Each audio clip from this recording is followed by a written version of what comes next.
Assalamualaikum warahmatullahi wabarakatuh. My name is Eva Roshana. I'm from KSG. I will present ESP about need analysis ESP syllabus for Indonesian EFL nursing student. Then research background.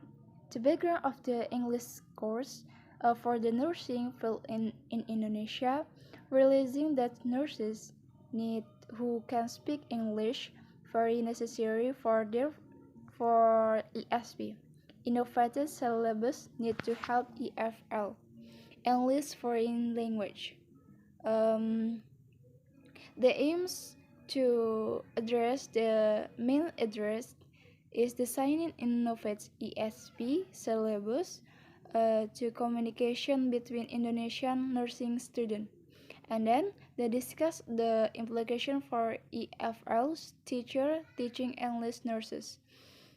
And then the participant of study, there were 41 Indonesian nursing students selected randomly, and so 21 students were from the Bachelor of Program and another 20 students were from the diploma program in a tertiary institution as discussed Bali dan Pasar, Indonesia. All students are native speakers of Bahasa Indonesia and have been learning English Science Junior high school for at least 6 years. Jadi dalam partisipasi ini pada penelitian ini terdapat 41 mahasiswa keperawatan yang dipilih secara acak dan 21-nya dipilih dari program sarjana yang ada di perguruan tinggi Stikes Bali dan Pasar Indonesia. The data collection. In this article make qualitative methods and quantitative methods. The qualitative methods using interview session and the quantitative methods using questionnaires close-ended. The research used both quantitative and qualitative methods and was carried out to explore our learner centers specialized English curriculum for Indonesian EFL nurses. The quantitative method was used to gain information for our respondent nursing student, nursing lecturer, and professional nurses. Meanwhile, the qualitative method, make it interview, was used to gain more insights from the professional nurses regarding the use of English their daily life as a nurses in hospital or other health centers. Jadi di penelitian ini itu menggunakan metode kualitatif dan kuantitatif. Yang kualitatif menggunakan interview atau wawancara, sedangkan yang kuantitatif itu memakai questionnaire close-ended sebagai metodenya. And then data collection technique. The target situation analysis, Harrison Waters, 1987, was also conducted through phone and email interview employee nurses in public hospital and private international hospital in Bali in order to ascertain the real target situation and activities as well as the frequency of using English for communication in the target environment. And then quantitative. The quantitative providing the questionnaires to the student in the classroom for nurse. And then data analysis technique. We can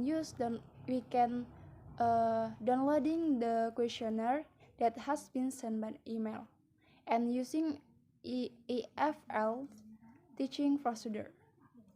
Analysis of the current innovation need carried out by providing a questionnaire for students in a classroom, and questionnaire for nurses and lecturers are sent by email.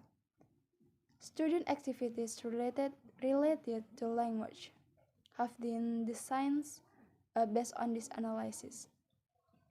Through global observation on course lecturers, laboratories, clinical visits, and through discussion with academic staff. Use English for communication in the target environment. The data obtained from the needs analysis are interpreted to find out what students will like to learn from this module, as well as their views on the current syllabus used in nursing college. Dari hasil analisis tersebut kita bisa melihat bahwa ini merupakan informasi pribadi dari si pelajarnya. Di dalam tabel itu terdapat gender, age, studied English for nurse previously, make effort to improve English, and frequency of practicing English outside campus and or work week. Jadi di situ ada frekuensi dan percentage. Kita bisa lihat bahwa hampir 80,4% itu siswanya adalah kebanyakan perempuan dengan usia 19 tahunan hingga 20 tahunan. Selanjutnya yaitu tabel kedua, illustration what the student identifies as their strengths and weakness towards their English proficiency. The data provides on table 2 describe a majority of students identifying their ability in speaking, listening, mastering grammars, vocabularies, pronunciation, writing, and others.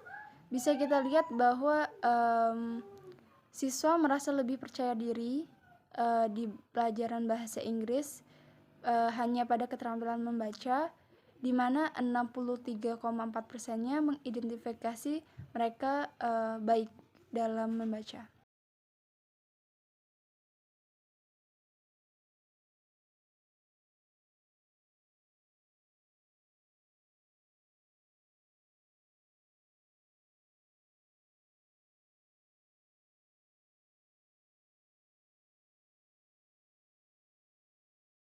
Selanjutnya itu data keempat, yaitu di mana data-data tersebut merupakan topik dalam pembelajaran. Ada sekitar 25 topik yang dianggap di 25 topik di antara 30 topik yang dianggap menarik oleh sebagian besar siswa, yaitu sekitar 51,2%. Dan topik yang dianggap kurang menarik itu ada tentang data pribadi pasien rawat inap, pengenalan modul, pengumpulan data demografi, status kesehatan, serta keterampilan waktu dan lain-lain. Tabel selanjutnya ini sama yang tadi, itu ada data-data yang tentang pembelajaran, materi pembelajaran. Di sini adalah contoh silabus yang sudah saya buat. Di situ ada isi-isinya dari objektif, ada indikatornya. Indikatornya itu pertama, pelajar itu menyebutkan kata-kata yang terdapat dalam video conversation yang sudah diputarkan. Kedua, pelajar itu mengingat kata yang ada dalam video conversation tersebut. Ketiga, siswa itu diharapkan mampu menjelaskan isi dan istilah dari video conversation tersebut. Aktivitasnya pertama itu pembukaan, kita memberi salam lalu berdoa. Selanjutnya absen. Untuk main activity-nya kita memutarkan video percakapan terlebih dahulu. Lalu si pelajar ini disuruh untuk menjelaskan isi dari video tersebut. Nah, sebelum menjelaskan, siswa ini harus memperhatikan video tersebut agar lebih mudah untuknya untuk mengetahui kata-kata dalam berbahasa Inggris serta penyebutannya atau pelafalannya atau pronunciation. Asesmennya itu menggunakan tes autentik dilakukan di laboratorium keperawatan untuk menciptakan sesuatu situasi yang lebih nyata. Untuk waktunya itu 2 kali 24 atau 90 menit. Oke, thank you for. Oke, that's all. Wassalamualaikum warahmatullahi wabarakatuh.